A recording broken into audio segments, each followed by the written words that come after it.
Ladies and gentlemen, welcome to you all as we witness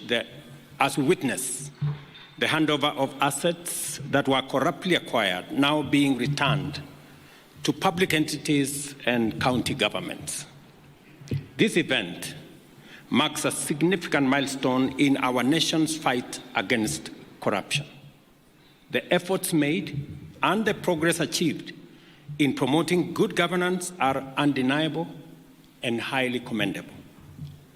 The government remains resolute in eliminating opportunities for corruption and abuse of office, and in ensuring that the corrupt do not enjoy the proceeds of their illicit actions.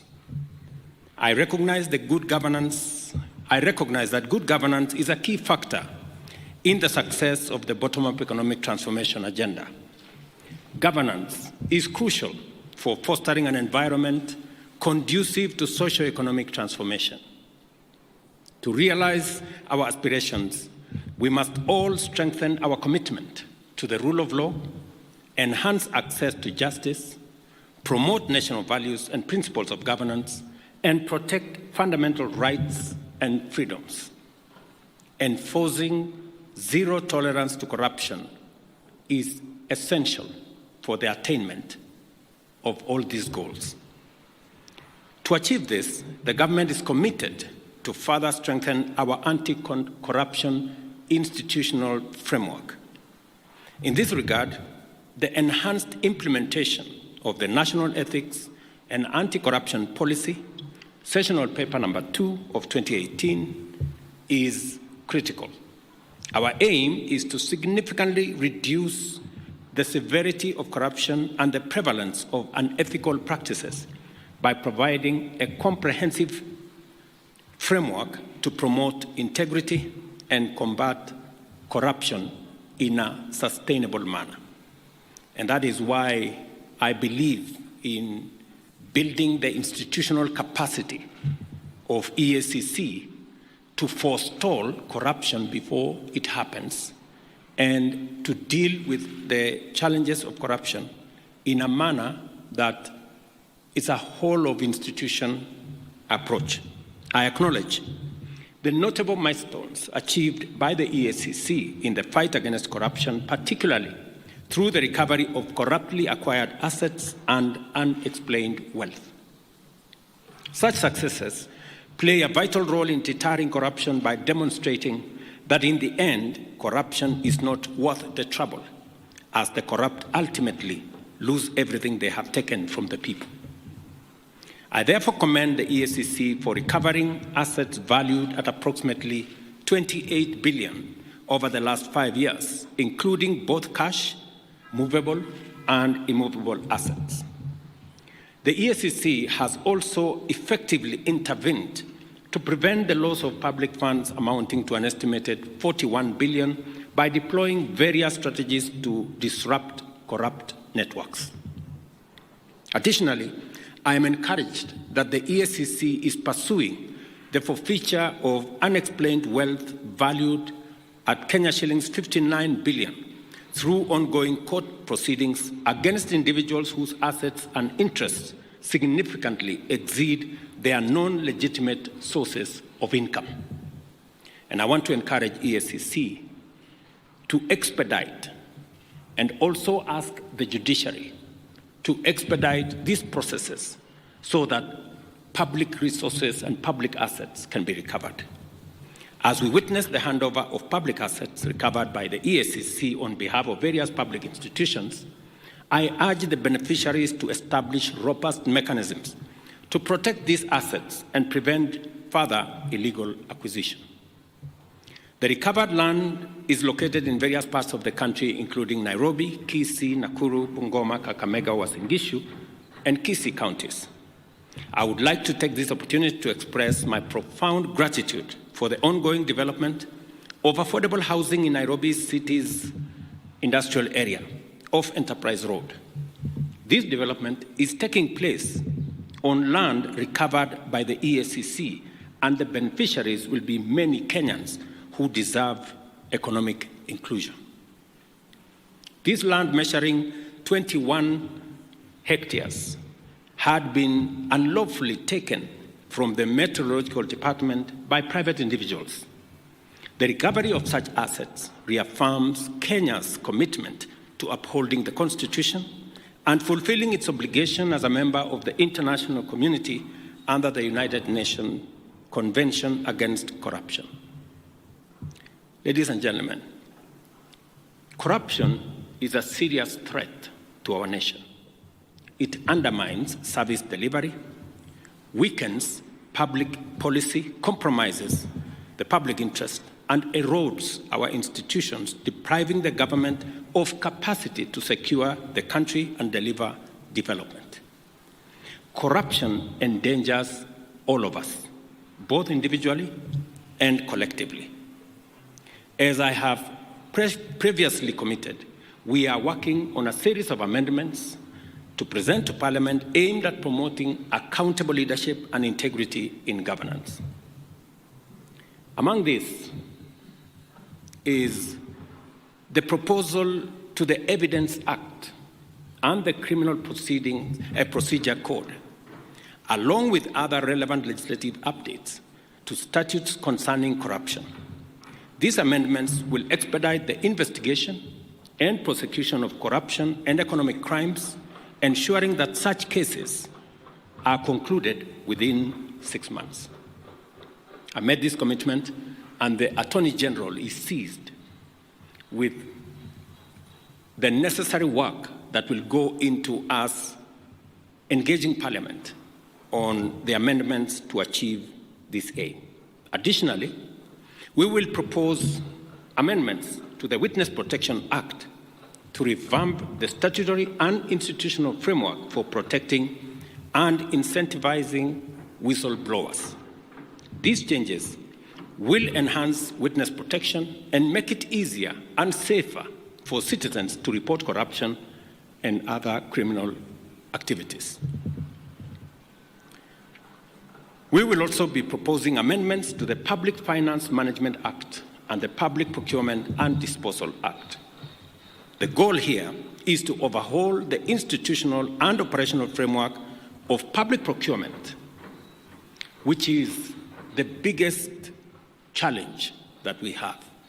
In fact, it's correct to say this is where the devil actually lives, which has been identified as a key area of corruption, conflict of interest, and abuse of office in the public sector. These amendments aim to deploy digital infrastructure to create an open, transparent public procurement platform, allowing real-time, end-to-end public visibility of the entire process, from advertisement to contract award. Number 4, I have engaged with parliamentary leadership and urged Parliament to swiftly pass the Conflict of Interest Bill.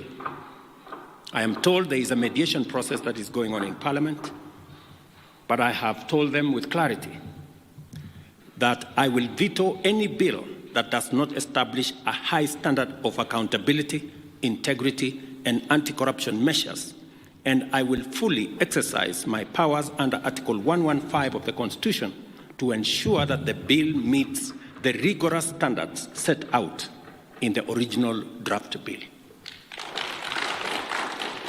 Because some amendments had been introduced to water down what the original bill envisaged. We must do everything within our power to end corruption in every organization, at every level of government, and across all regions of our republic. To this end, everyone entrusted with public authority must be held to high standards of transparency and accountability. Parliament and all stakeholders must work together to strengthen the anti-corruption legal framework, ensuring the swift resolution of corruption cases. We must also foster partnership to raise public awareness of Chapter 6 of the Constitution, integrate anti-corruption education into school curriculum, and support grassroots organizations and citizen action groups in promoting good governance at every level. I commend the EACC for its dedication in the fight against corruption. And I want to confirm to both the chair, the commission, and the CEO that they have my government's full support. And we commend you for what you have achieved. We know there are challenges, budgetary challenges, but the one item that I insisted that should not face the budget cuts that we were going through is the EACC, because I know the importance and relevance of what you do in safeguarding public assets and public property.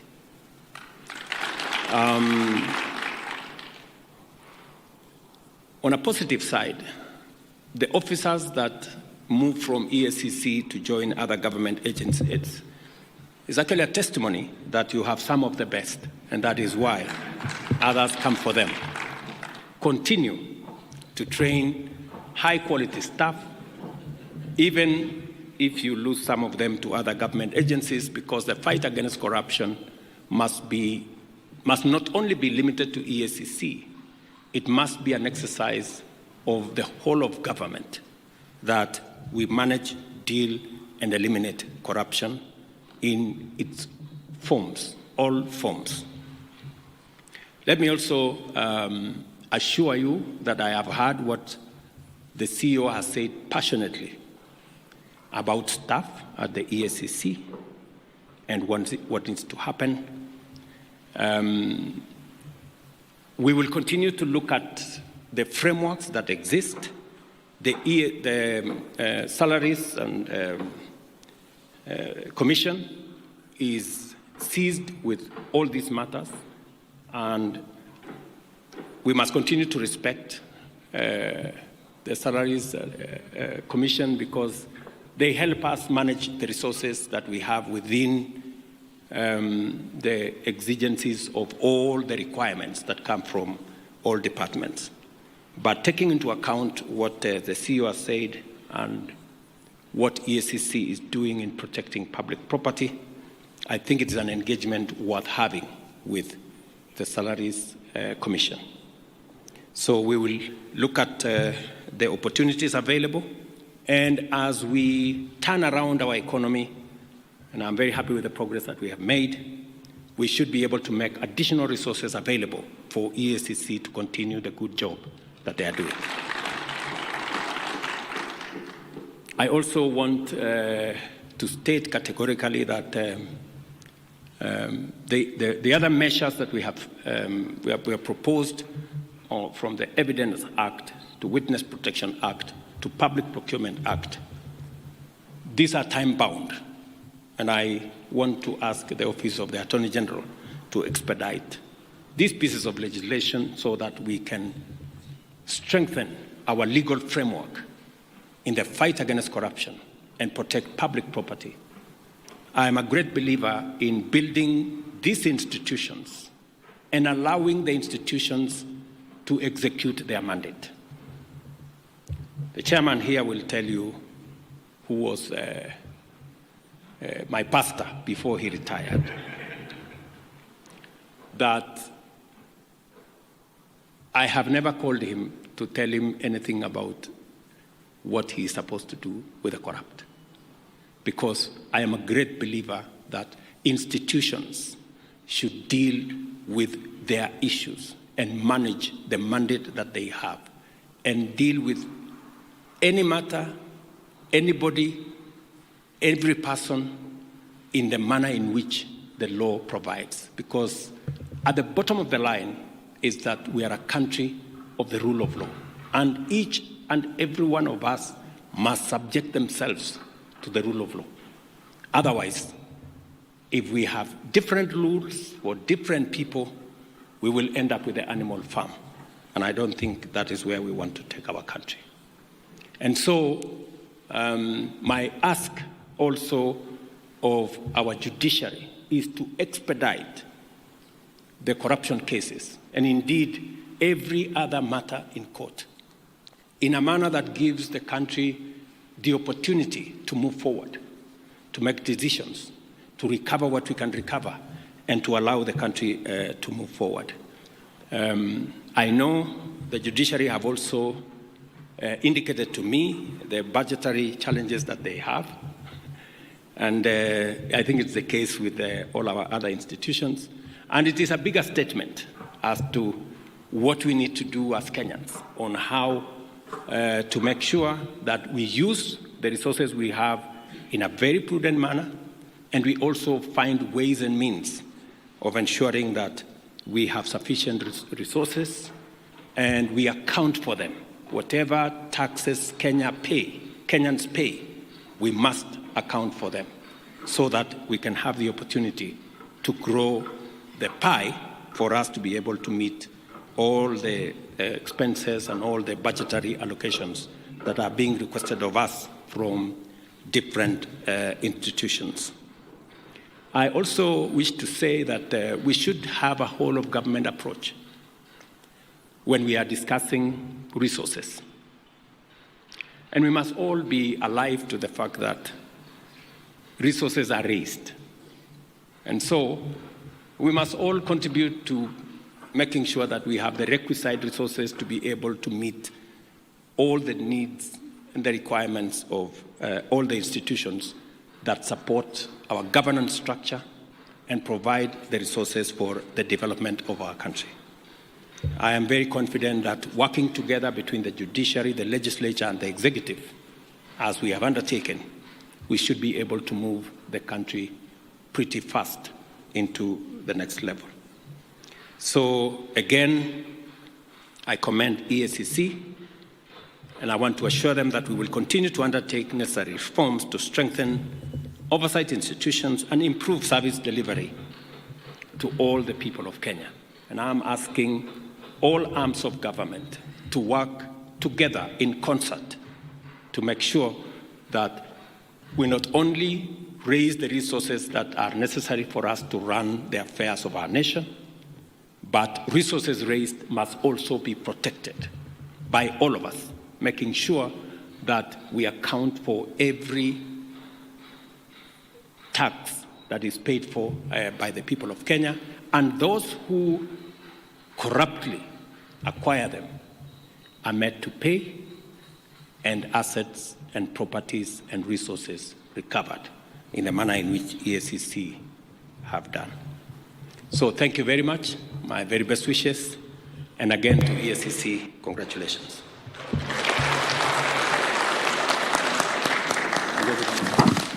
Thank you, Your Excellency.